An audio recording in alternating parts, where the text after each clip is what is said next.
Well, hello there. Hope you're doing well tonight. I know I sent out an announcement and I said this is the last video of chapter 2, but we didn't do free fall, and I would be remiss if we did not cover that because it is actually important and it's important for chapter 3. So we're going to do section 2.7 before we go on. It's an important chapter. Basically, free fall. The thing about free fall, okay, is you are being accelerated by gravity all the time. Even when you're sitting in your chair, gravity is still acting, right? And gravity is constant, right? We're on the surface of the earth and it doesn't change because the earth has mass, and that's pretty much fixed. Okay, so here's Pikachu, and as soon as I draw him, he starts to accelerate downwards at 9.81 meters per second, which is true on the surface of the Earth. Not true on other planets. Um, Other planets with different mass have a different gravitational factor, and so there'd be a different acceleration on those planets. Okay, um, so on the surface of the Earth, gravity accelerates you at 9.81 meters per second squared, and that acceleration is constant. Okay, so actually, I was talking to someone today in office hours, and we talked about what the velocity versus time graph would look like. Oh, shoot, I just killed that bug. Oh, I'm sorry. One sec. I hate to take a life, but okay. So if an object, let's say you throw it up in the air, right? What would its velocity graph look like? And I think this is a problem. Okay. So when let's say I throw something up in the air, okay? Let's say I have let's use Bulbasaur. Okay, so I throw him up in the air, and then he's going to come back down. Okay, now while he's going up in the air, his velocity is going to be positive, but he's going to immediately start slowing down. Okay, so what is his velocity going to look like if this is our velocity? Okay, his velocity is going to start out high. It's going to be positive because he's going up. So Bulbasaur is going up. Okay, as he goes up, right? His velocity gets smaller and smaller until eventually he stops, right? And when you get to the highest point, you stop and then you start turning around. And so the velocity changes directions, right? It was positive, but now it's negative and it's increasing. It's becoming more negative, right? I think sometimes if there's a tendency to think of negative as smaller in a sense, but remember that negative actually just really tells you the direction of something. So it doesn't mean that it's smaller, right? Okay, so what does this mean? Well, at first is positive, and it's going to decrease at a constant slope, and then it's going to become negative as he goes back down. Okay, so I think this is a problem. This is velocity in meters per second, and this is time in seconds here. Okay, now if we were looking at this graph and we wanted to get our acceleration, we would simply find the slope of this line, okay? And that slope, doesn't change, okay? The slope is constant everywhere in the line, which means that acceleration is constant. So if we draw a plot of our acceleration here, this is acceleration, then our acceleration is going to have a negative constant value. It's always going to be negative 9.81 meters per second squared. This is time here. This is units a second, and this is meters per second squared. So that's my acceleration. Okay, the units are meters per second squared. But gravity doesn't change. So acceleration is always going to change. Okay, let's look at another velocity graph and talk about what that means because this is the problem, right? It says, what would it mean if your velocity graph did something like this? Okay, what would this look like? Well, if this is velocity versus the velocity is in meters per second here, and this is time in seconds, okay? That would mean, first of all, the velocity here, this is zero, the velocity is always positive. So that means it's always going up. And here we would have a negative acceleration because the slope is negative. And over here would have a positive acceleration. So this is positive, positive slope, positive acceleration. But the velocity is always positive. Okay, so what this means is basically you'd start at this could be like a drone, right? Imagine the drone flies up and it slows down, it stops, and then it speeds up again. But it keeps going up because the velocity is always positive. Okay. So, thinking about drones, drones are really important, especially in Ukraine. The future of warfare is probably drones. Okay. So I don't know what this is, but it's a particle that doesn't come back down. Okay. And its acceleration changes really suddenly here. So this would be like, oh, my drone flies up, it stops, and then all of a sudden it starts going again. Okay. I don't know what it is. Maybe it's a drone. Anyways, let's go on here and we're going to look at the chapter of on free fall. Okay, so free fall, hey, if an object moves under the influence of gravity only and no other forces, we call the resulting motion free fall. Okay, let me share my screen here. Picture bigger. There we go. All right. So the end of chapter 2, this really is the end, I promise. We gotta go into chapter 3, but we gotta talk about free fall first. So if an object moves under the influence of gravity and no other forces, we call the resulting force free fall. Okay. Now, for most intents and purposes, if I have Pikachu here and I throw him up in the air, okay, yes. Is there wind resistance? Yes. Does it matter? No, it's so small that we can just ignore it. Okay.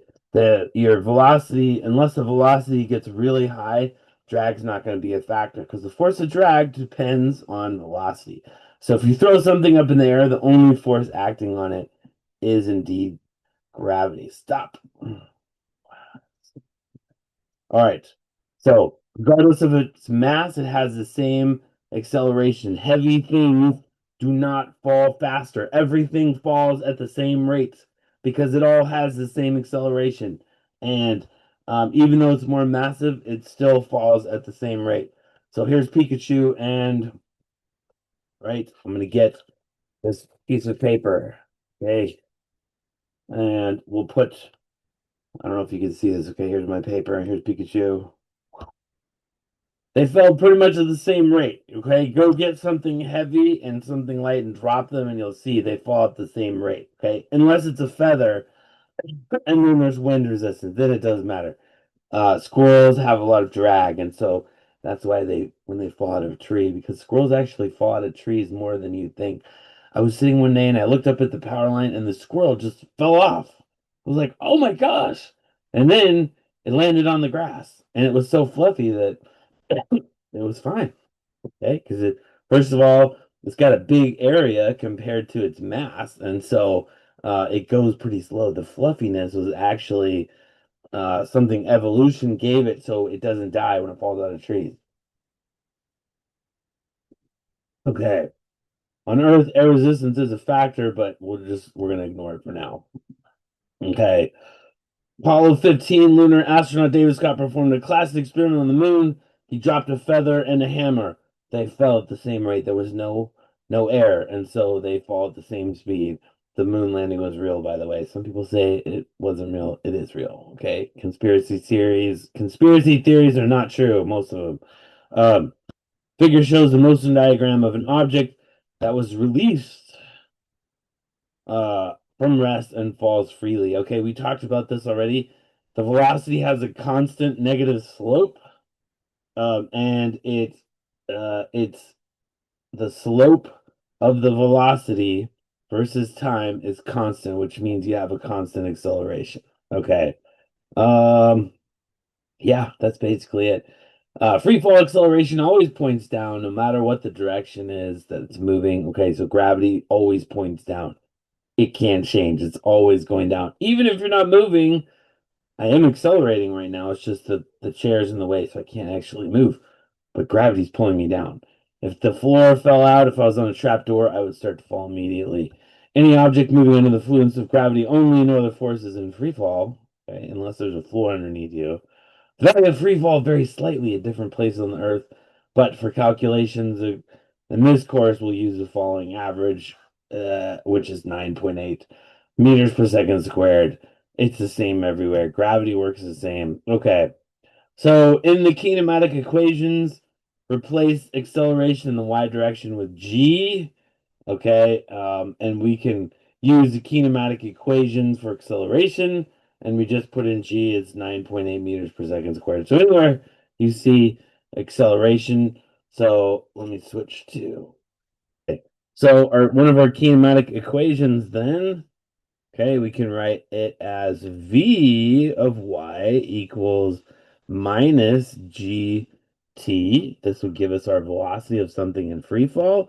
And we could also have y final equals y initial plus v0 of yt minus 1/2 g times t squared. It's basically they're the same kinematic equations. Okay.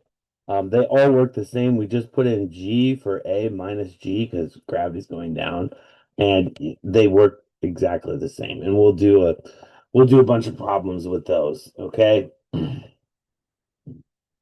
Let's see. So what else do we need in chapter 2 before we go on? Okay. A ball is tossed straight up in the air.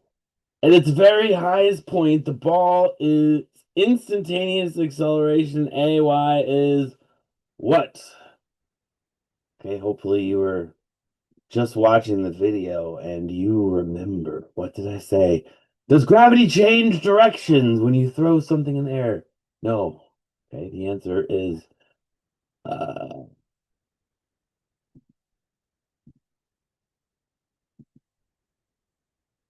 the answer is no, it does not. Gravity is constant, it doesn't change, and it's always negative. It points down. Okay. That's just how it is. An arrow is launched vertically upward. It moves straight up to a maximum height, then falls to the ground. The trajectory of the arrow is noted. At which point of the trajectory is the arrow's acceleration the greatest, the least? Ignore air resistance. The only force acting on it is gravity. Okay. That is kind of a trick question, okay? Because guess what? Its acceleration is the same everywhere. Okay? It doesn't matter what direction the velocity is in. Gravity is pulling it down all the time, even if it's moving up. Right? If I throw something up in the air, gravity's always working. It's always accelerating down. When you're going up, right? The acceleration is decreasing your velocity until you get to the top, and then acceleration makes the velocity more negative. Okay? But as something's falling, the velocity increases. Okay? So all right, let's look here. An arrow is launched vertically upward. It moves straight up to maximum height, then falls to the ground. The trajectory of the arrow is noted. Which graph best represents the vertical velocity of the arrow as a function of time? Ignore air resistance. Okay. The only force acting on it is gravity.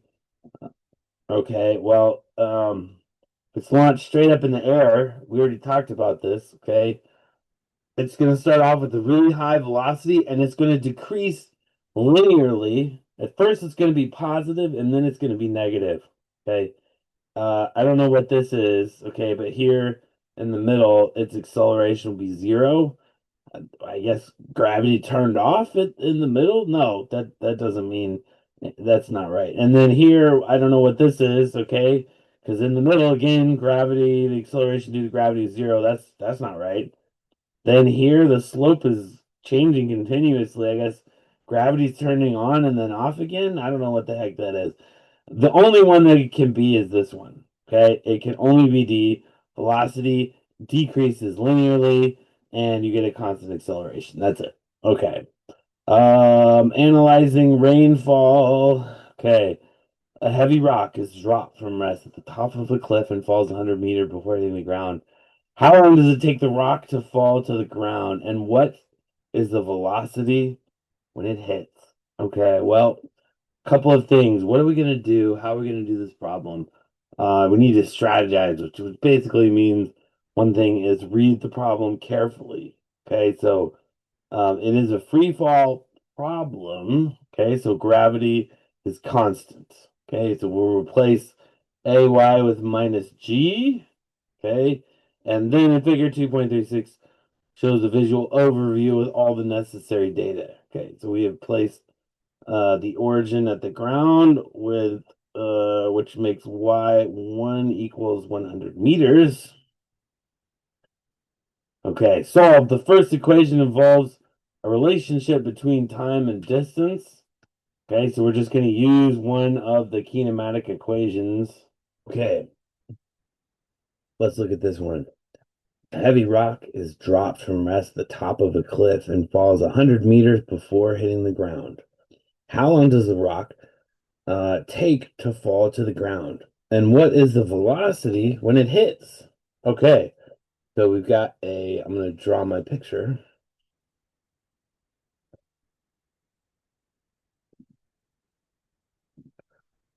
All right, so we've already got the equation that we're going to use here. Okay, I'm going to draw my picture here.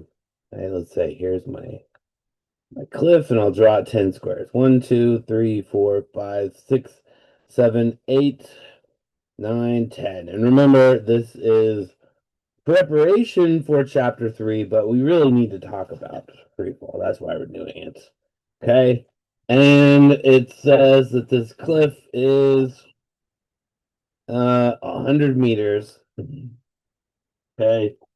And let's drop. What are we gonna drop off the cliff? Hmm.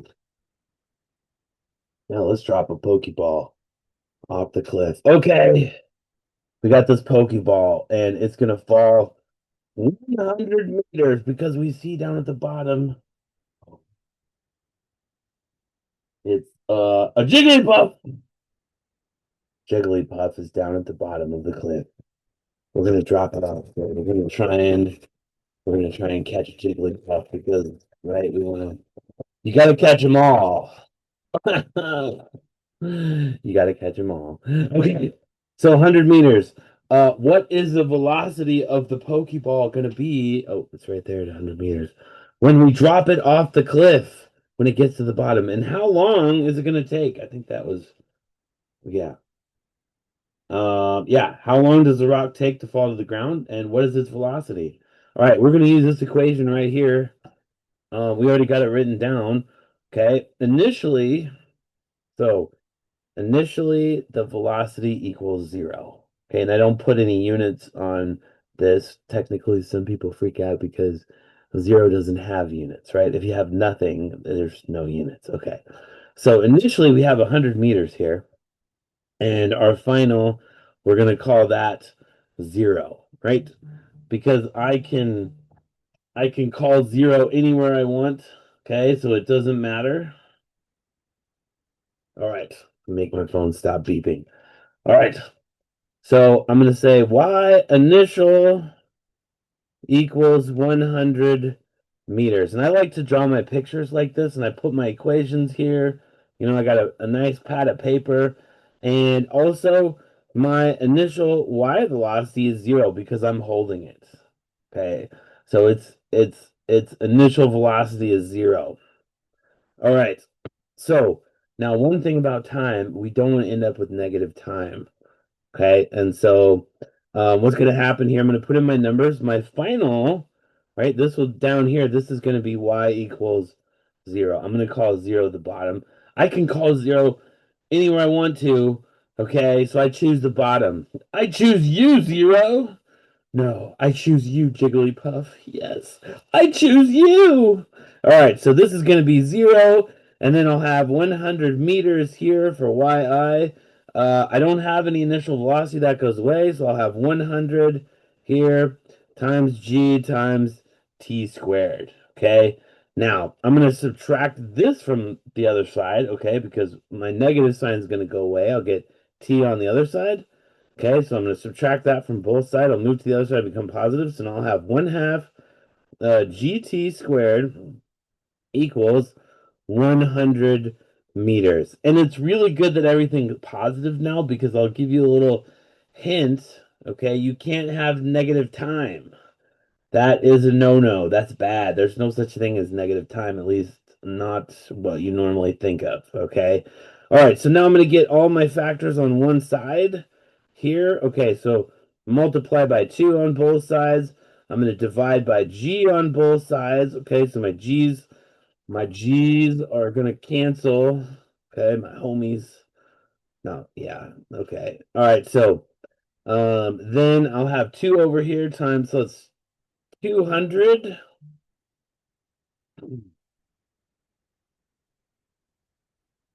I put you in do not disturb. Why is it still disturbing me? Dang it. Okay, that's fine. All right, and so I've got t squared is gonna equal 200 m divided by g. Okay. And really I could just say that g is 10. All right. And I'm gonna do that. Okay, we'll get close enough. Okay. It's close enough. G is 10. You can just say that g it's 10 meters per second squared. Okay, it's 9.8. It's 10. We'll call it 10. Okay. So then t squared here. I'm going to divide, so it'll be 200 meters divided by 10 meters per second squared. Oh, that's good because now I've got seconds in the denominator of my denominator, so that's going to move to my numerator. How does that work? Okay, so you're like, well, I don't believe your weird algebra. Okay, so technically it would look like this, right? I've got seconds in the denominator of my denominator, so now what I can do is I can multiply the top and the bottom by s squared over s squared because that equals 1, right? So, and you can multiply anything by 1, right? I could multiply this by 5 potatoes. Potato. Okay, and 5 potatoes over here. I don't know why I would do that, but my potatoes cancel. Okay, that all cancels. So see, this is the same thing. Okay, is what I'm saying. But now, okay, my seconds cancel here, and look, now I have seconds in my numerator. So it really does. If you have something in the denominator of your denominator, it moves to the top. All right. Glad we figured. Okay, you know what? I am turning off my phone because it is disturbing me. I don't want anyone to beat me. Okay. So now I have 10 on the bottom. This is just going to be 20 seconds squared. Okay, and I have t squared over here. Okay, so now I need to take the square root of both sides. So take the square root over here, take the square root over here. So I will get t. Okay, and then what can give me 20? Well, I know 5 times 5 is 25, okay? And 4 times 4 is 16. So it's going to be about 4.48-ish, about 4 point. Yeah, let's see. What? Oh, now I have to turn on my phone. No, I don't want to turn on my phone because it's disturbing me. Even though I said do not disturb, it's still disturbing me. I want to be alone here with my videos. Okay, so I'm going to go to MATLAB now, and I'll take the square root, SQRT, of 20. I said it was 4.4, oh, 4.47. All right. Pretty close, man. Okay, so 4.471 seconds. I'm going to round this off. Oh, look at that. It was 4.5 seconds. Wow. All right. So, I'm going to stop sharing here. So we found that the square root of 20 is 4.4721 or 4.5 seconds. Okay. And so that's how long it takes us to fall down. And so now we need to figure out how fast, what was the velocity of my Pokeball as it was falling? Yeah, what was my Poke Pokeball velocity. Okay, well, now I have a time here, and I'm gonna use this time for my calculation. I don't want to throw away these digits just yet. Okay, because if you throw away too soon, you're gonna get round off errors. So basically in your calculator, if you're doing calculations, don't throw away those extra digits. Okay, keep them in there, and then at the very end of the problem, then you can round off. Okay. So now the equation that I'm going to use, I'm going to say V equals uh minus G times T. So I've got it written up there. I'm going to use it now. Okay, we started from rest, so I can just plug in my numbers now. This will be 10, and then this is going to be 10 meters per second squared times 4.5 seconds. Oh, and look at this. I get the right units. That's really important. So I end up with meters per second. Okay, so this second cancels this one. Now, it looks like my final velocity here is going to be 45 meters per second, or of course 90 miles per hour, because we know that 1 meter per second equals 2. Actually, it's 2.2. So this is going to be actually more like, really, it'll be 100 miles per hour, about. Yeah, 90 miles per hour. So, man, when this thing is falling here, it's like, wow.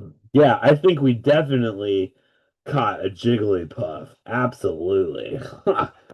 Gotta catch them all. Oh, yeah. All right. So let's go back to, yeah, so we did that one. Okay. All right. Yeah. So what did they get? Well, okay. Yeah, 44.3 meters per second because we used 10. Yeah, we're pretty close, man. Yeah, it seems reasonable. One that says, is your answer reasonable? This is a good question. Okay. Is it reasonable? Well, 100 meters is 300 feet. Okay. Which is about the height of a 30-floor building. How long does it take to something to fall 30 floors? 4 or 5 seconds seems pretty reasonable. How fast would it be going at the bottom? Using an approximate version conversion. Yeah, we did this 1 meter per second. Oh, 90 miles an hour. They got the same thing we did. That also seems pretty reasonable. Yeah, you fall 100 meters, you're going to be going pretty fast. Okay. Suppose we'd made a mistake. If we misplaced the decimal point, we would have calculated 443 meters per second, or 900 miles per hour. That might be a, a little high. Okay. Anyways, what is this one? Yeah, we'll do one more problem. Okay, quick. A springback is an antelope found in southern Africa that gets its name from its remarkable jumping ability. When a springback is settled, it will leap straight up into the air, a maneuver called a pronk. A springback goes into a crouch to perform a pronk. That's interesting. Yes, a pronk. It then extends its legs forcefully, accelerating at 35 meters per second. Wow, even faster than an EV or a Corvette. For 0.7 meters as its legs straighten. The legs fully extended, it leaves the ground and rises into the air. At what speed does the spring block leave the ground? And how high does it go? Oh, these are good problems. Okay. So first off, with this one, okay, we don't have a time. That is the first thing that sticks out at me. And so that makes me think, let's use the only kinematic equation that doesn't have time. Okay, and we'll say this is our spring block, and it's gonna do a pronk. All right. Yeah, I didn't know about pronking, but now I do.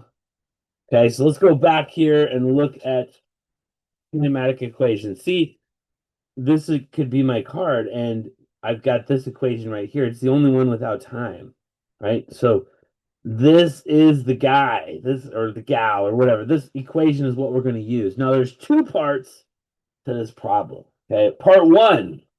Okay, you need to know the velocity when this thing is jumping. Okay, now once its legs aren't touching the ground anymore, Then we know what its velocity is when it goes into the air. Okay, so this is actually a good problem. Okay, so I think it'll help you with chapter 2 and 3. So pretty relevant. All right. So we're going to write down that equation here in our workspace.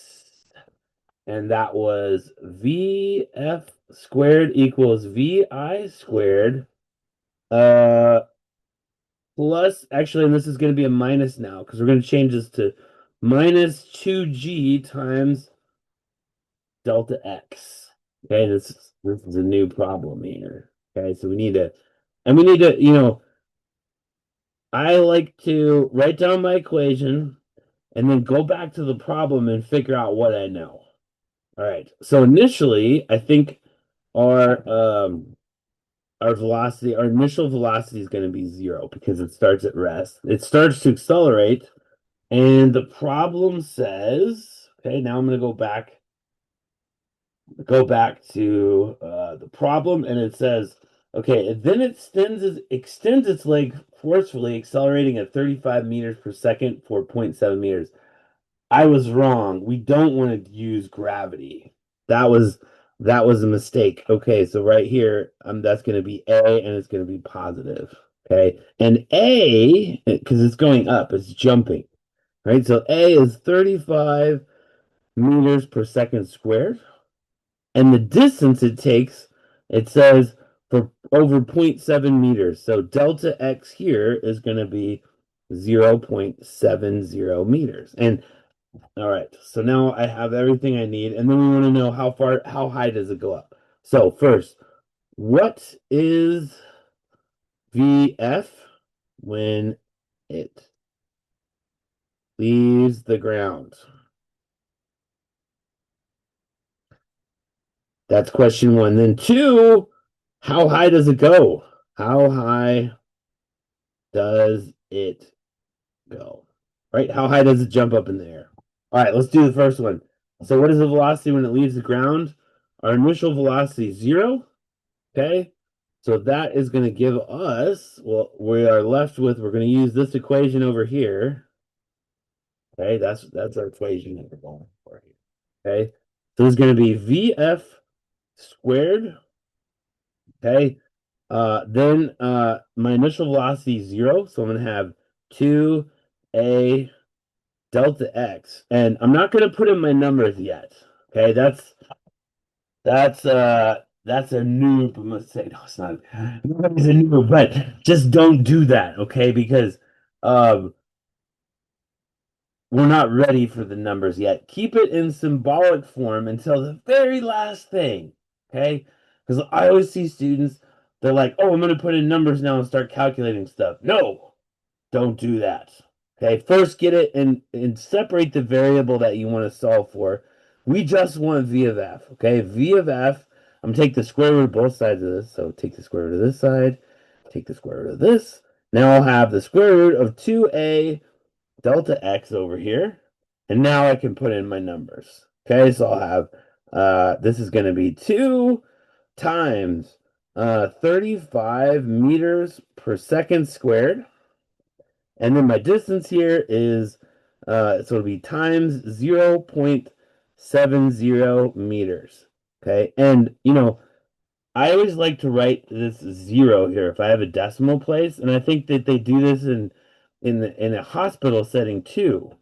And the reason they do that is actually really important because, if you're tired and you're a nurse or a doctor and you look at this and you see, oh man, you've been up for 23 hours, you're working a double, okay, you might not see that decimal.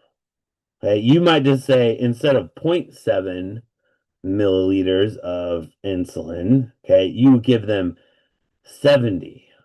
That would be enough probably to kill someone if you change the magnitude of their dosage by 3 orders or 2 orders of magnitude, that could definitely kill someone. Okay, so leave that 0 there.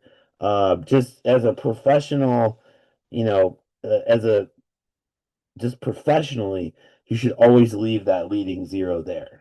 Okay, as a healthcare professional, which many of you are going to be, you definitely want to leave that 0 there. All right, so we got everything in our final form now.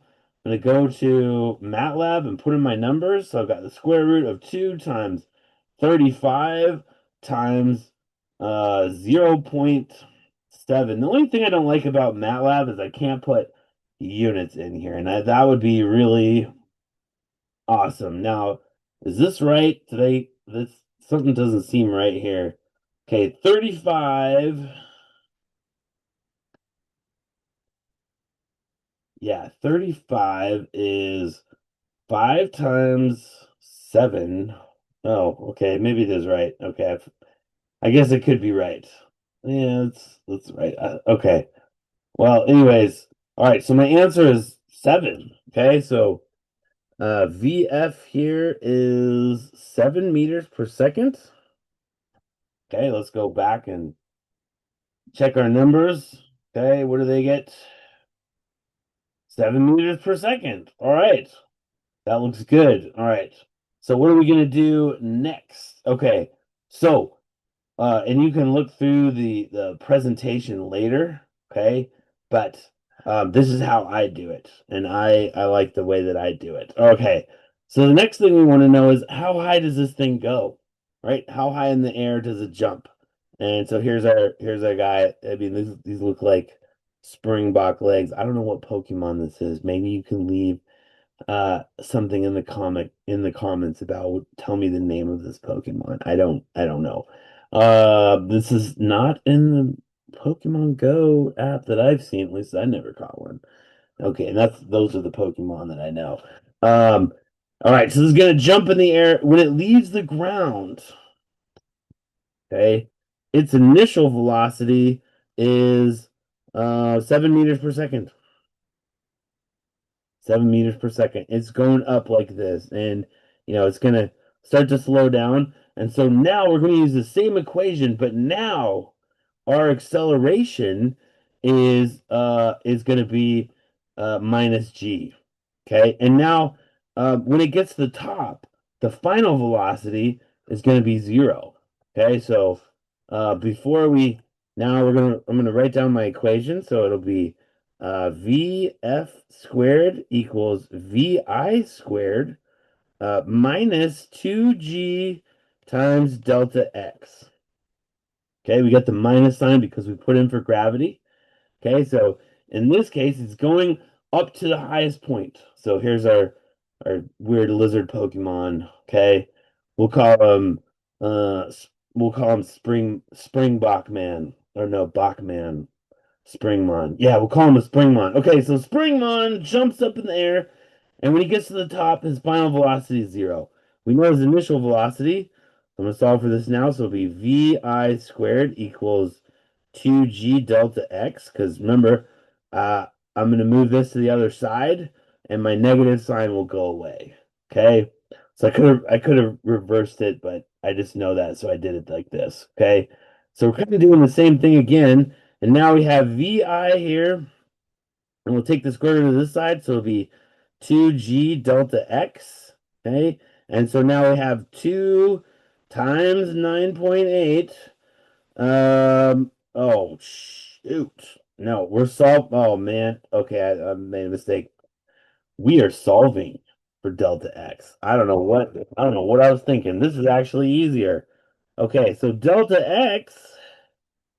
I'm going to divide both sides by 2g. So delta x, that's how high he goes, is vi squared divided by 2g. Okay? All right, so now I can put in my numbers here. So this will be 7 meters per second squared. And then I'm going to have 2 times 9.81 meters per second squared. Okay, so I have 1 meter down here. I have 2 meters up here. So my seconds will cancel. This will cancel. And I'll have 1 m left in there. Okay, but all right, well, let me put it in anyways. I end up with meters, is what I'm trying to say. All right, so I shouldn't have canceled. All right, so I have 7 squared divided by 2.981. And I need to have multiply there. There we go. Okay. So the height is going to be 2.4975 meters. Okay, so let's write that down. 2.4975 meters. Okay, that's my height, but I'm going to round this off, and so this is really just 2.5 meters. Okay, um, and let's see what does the survey say? Yeah, it's 2.5 meters. Okay, we did it. All right, we did free fall, and that is actually the end of oh shoot. Okay. So let me share my screen here. Okay. So, yes, we got the same thing. The final velocity is 7 meters per second, and it goes up to 2.5 meters, which is like 11 feet. So wow, that's pretty high. Okay. That seems reasonable. So that thing is up there. And this is the actual end of chapter 2. So thank you for watching, and I will post the chapter 3 videos tonight, but this was important that we finish it out because free fall is going to be important for chapter 3. Thanks for watching. Hey, wow, thank you, Bulbasaur.